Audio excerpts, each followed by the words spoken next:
Hey guys, so we are preparing the stream. I'm just going to start the music here, and it's going to be fun.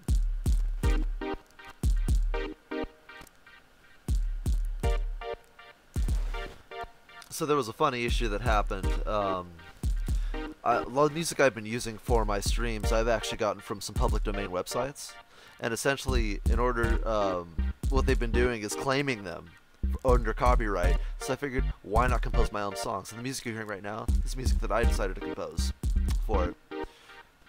It's pretty easy. It's just filler music. It didn't have to be, you know, Beethoven levels of effort there. But I figured, why not? There we go. We are live. I'll have to change that description later. Anyway, so the first things first, today we're going to introduce the winners of the comment contest.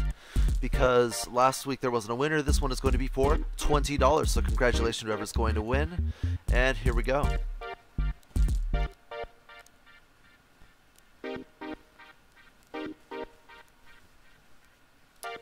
Sunil Madi. Alright.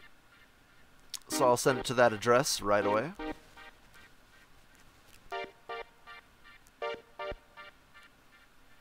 Copy that down so I have it for later.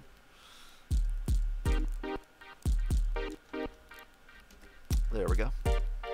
Alright, so congratulations. As far as my freebitco downline, let's start with that. Alright, so our last winner was number 53.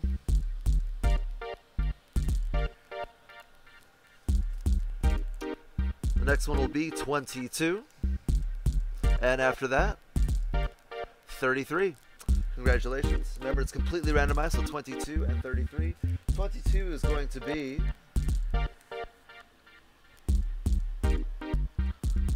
$1A4ZE, and 33 will be $1LNRG1. Alright, so congratulations to all the winners today. I will be getting to, most of that to you within the next hour or so after the stream. Back to the news at hand. I'm still going strong with freebitco. We are now over 20% of a coin. A lot of saving going on there. Earning potential, we're making about 2,193 satoshis a day and rising. Again, we're at that point where basically I'm going up 1 satoshi a day. If you look down, occasionally it dips below. And I just want to thank again all of my referrals are helping me out, and I'm helping you out as well with the percentage that you earn. And these free giveaways are just kind of a sprinkle to help that keep going. Again, if my situation improves, I'll pass it on to you guys. I'm thinking about making the random comment $20 just consistently, but we'll see what happens. Going on, 74 referrals. Again, I can't stress enough, freebitco is the best faucet out there, and they have such a good game plan, and they've been around since 2013. So if you want to use them, go ahead. I'm safe with them, and many others are as well. As far as the price of Bitcoin, we're still flat. We've been going back and forth between the low 6,000s and the mid 6,000s. This whole week has just been kind of that way, just going like that. There's still a very slight downward trend, but it's not anything crazy. I mean, again, look at the year. It's just completely flat, aside from just news coming out. So we had a hack in Canada a few weeks ago, and that's still that. Let's see, aside from that, let's look at the 3-month. Yeah, so we had that peak, and then it just went down, and it's still flat again. And this week specifically, we had the high after, you know, a lot of the news from Backed is what's kind of keeping the coin rising. It's really exciting, but we'll see what happens in the future. Alright, so the exciting news. So for months, I've been preparing to invest with BitBond. I've been saving up a certain cache of Bitcoin so that I could throw it in there. And I finally reached that point. It was 0.1 Bitcoin in order to do their auto invest. So we've actually done it. I've actually transferred it in, and I can transfer it out immediately if I needed to with simple settings. So I've enabled it. The base currencies I've selected are USD and Bitcoin, and I did medium risk, and I've chosen all the different periods, so whatever it chooses, and I've chosen the continents and areas that I want to lend out to. So we'll see what happens soon. I'm hoping to get, you know, 10 to 30 bucks out of it a month, that'd be nice. If not, whatevers. We're still going strong. And I'll let you guys know how that pans out in the future. As far as BitBond, I couldn't actually find any actual loans to invest in for whatever reason this time around. And it looks like they've changed their format just a little bit. So I found this post on Facebook.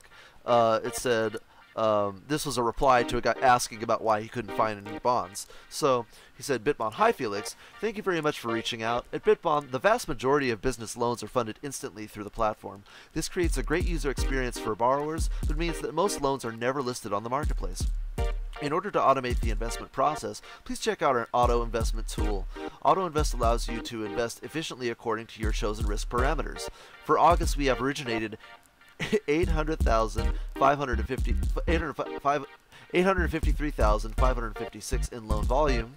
We are also working hard on improving our credit rating process, and therefore our criteria is constantly being updated. As a result, this could aid in getting better returns in investor portfolios. Let us know if you have further questions. So there's that, and I'll keep you guys updated. Again, I'll be the guinea pig for this one and see what happens. Now for Bitcoin news. Santa Claus rally. Why Bitcoin is primed for a Christmas surprise. Nearly 11 months into a bear market that has seen the Bitcoin price take a 2/3 haircut from its all-time high, the flagship cryptocurrency could be on the verge of a year-end rally.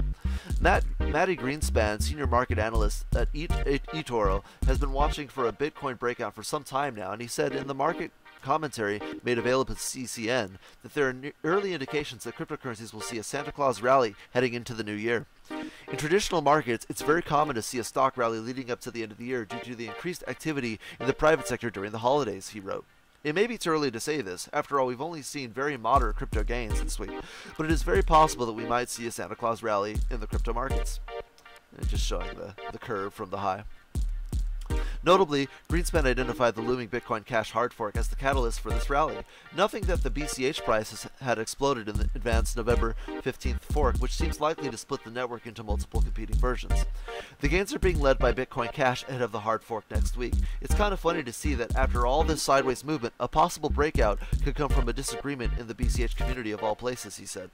In any case, the fire doesn't usually care where the spark came from.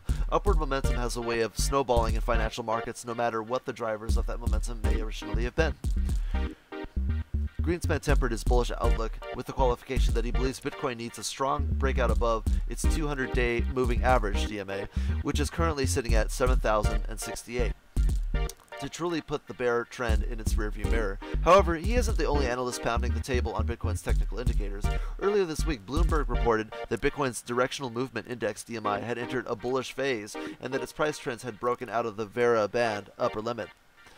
Moreover, the moving average convergence divergence MACD gauge for Bloomberg Galaxy Crypto Index, which features a heavy BTC weighting, recently entered positive territory for the first time in a month. Cool.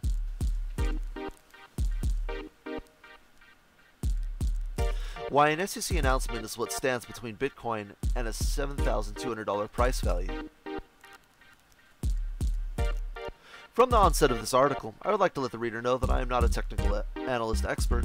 Any further opinion in this piece is based purely on fundamentals and observations. Therefore, looking at the performance of BTC since the expiration of last month's CME Bitcoin's futures contracts on the 26th of October, we can easily tell that it has a price momentum of moving past the 6,600 level experienced by some traders only a few hours ago. Effective BTC futures. Traditionally, whenever Bitcoin futures contracts offered by either CME or CBOE expire, we experience a decline in value of not only Bitcoin, but the entire spectrum of cryptocurrencies. However, something unique happened in the month of October. Bitcoin managed to maintain levels above 6,400 leading up to the expiring futures contracts on the 26th. Many savvy traders had anticipated that Bitcoin would show some excitement soon after the expiration and probably go up in value by a few $100s. Pending the SEC decision on 9 Bitcoin ETFs, but the price of Bitcoin had one more hurdle to overcome. It still does. The hurdle is the form of pending announcement from the SEC regarding 9 Bitcoin ETF applications that were reviewed after being rejected. November 5th was the deadline for the submission of the public statement related to ETF Pros, Direction, Granite Shares, and Pro Shares. This in turn means that the Commission can announce their decision at any time after the 5th of November.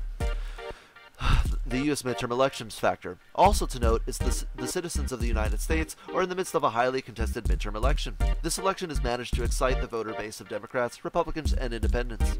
This in turn means that a decision by the SEC might come after the dust has settled from the elections. It is assumed that they too were voting for their politicians of choice and took some time off work. The $7,200 Bitcoin price. With regards to the $7,200 price value provided in the title, it is not a random number. This value has been attained by looking at the value of Bitcoin right before the fake news that Goldman Sachs had shelved plans of opening a Bitcoin crypto trading desk. The fake news broke around the 5th of September when Bitcoin was trading comfortably around 7,300. Since then, the crypto market has yet to recover from this event.